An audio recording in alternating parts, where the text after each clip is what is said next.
ಯಡಿಯೂರಪ್ಪಗೆ POCSO case ಕಂಟಕ. ಕಾಂಗ್ರೆಸ್ ದ್ವೇಷದ ರಾಜಕಾರಣ ಮಾಡಲ್ಲ, ಬಿಜೆಪಿ ಆರೋಪ ತಳ್ಳಿ ಹಾಕಿದ್ದ ಸಿದ್ದರಾಮಯ್ಯ.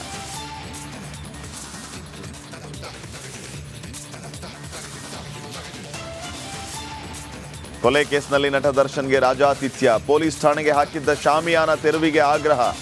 ಇಂದು ಒಂದೇ ಮಾತರಂ ಸರ್ವ ಸಂಘಟನೆ ಹೋರಾಟ.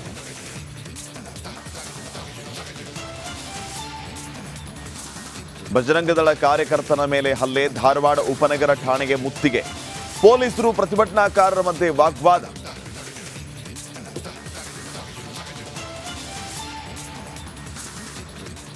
ಯಾದಗಿರಿಯಲ್ಲಿ ಬಿಸಿಯೂಟ ಸೇವಿಸಿ ಮಕ್ಕಳು ಅಸ್ವಸ್ಥ. 50ಕ್ಕೂ ಹೆಚ್ಚು ಮಕ್ಕಳಿಗೆ ಮುಂದುವರಿದ ಚಿಕಿತ್ಸೆ. ದೋರನಹಳ್ಳಿ ಸರ್ಕಾರಿ ಆಸ್ಪತ್ರೆಗೆ ಅಧಿಕಾರಿಗಳ ದೌಡು.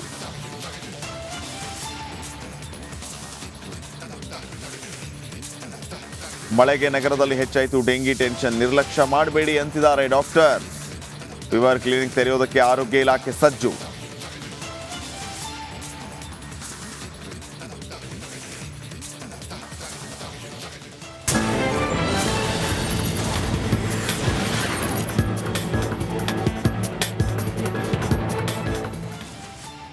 ಈಗ ಕರ್ನಾಟಕ ಎಕ್ಸ್‌ಪ್ರೆಸ್‌ನಲ್ಲಿ ಏನೆಲ್ಲ ಸುದ್ದಿಗಳಿದೆ ಅನ್ನೋದನ್ನ ಒಂದೊಂದಾಗಿ ನೋಡ್ತಾ ಹೋಗೋಣ.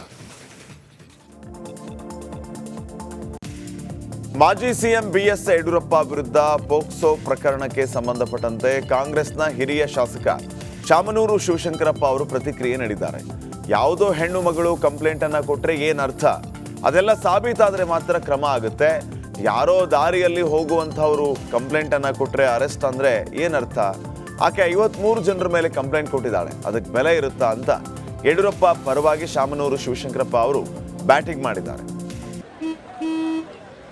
ನಡಿ ಈಗ ಶುರು ಮಾಡೋಣ. ಕೇಸರಿಯಿಂದ ಮನೋಲ್ಲಾಸ ಮನಸ್ಸು ಮತ್ತೇರಿ ಕುಣಿದಾಡಿದೆ ನೋಡು, ಮನಸ್ಸು ಮತ್ತೇರಿ ಕುಣಿದಾಡಿದೆ ನೋಡು. ಕ್ಷಣ ಕ್ಷಣವೂ ಆಚರಿಸಿ ಕೇಸರಿ ಹಬ್ಬ. ವಿಮಲ್ ಬಾಯಲ್ಲಿ ಹೇಳಿ ಕೇಸರಿ. ಗಂಟೆಲ್ದಲ್ಲಿ ಯಾರೋ ಒಬ್ರು ದಾರಿಗೆ ಹೋಗಿ ಬಂದು ಕಂಪ್ಲೇಂಟ್ ಮಾಡಿದ್ರೆ ಹಂಗೆ ಅರೆಸ್ಟ್ ಅಂದ್ರೆ ಏನು ಅರ್ಥ? ತಪ್ಪಾಗದಲ್ವಾ? ನಿನ್ನ ಮೇಲೆ ಯಾರೋ ಒಬ್ಬರು ಹೇಳಿದ್ರೆ ಅಂತ ಏನೇನು ನಡೆದದ್ದು ಹಂಗೆ. ಆ ಹೆಣ್ಮಗಳು 55 ಜನ ಮೇಲೆ ಕಂಪ್ಲೇಂಟ್ ಹೇಳಿದಾಳೆ, ಅದಕ್ಕೇನು ಬೆಲೆ ಐತೆ? ಮತ್ತು ಗಂಟೆಲ್ದಲ್ಲಿ ಯಾರೋ ಒಬ್ರು ದಾರಿಗೆ ಹೋಗಿ ಬಂದು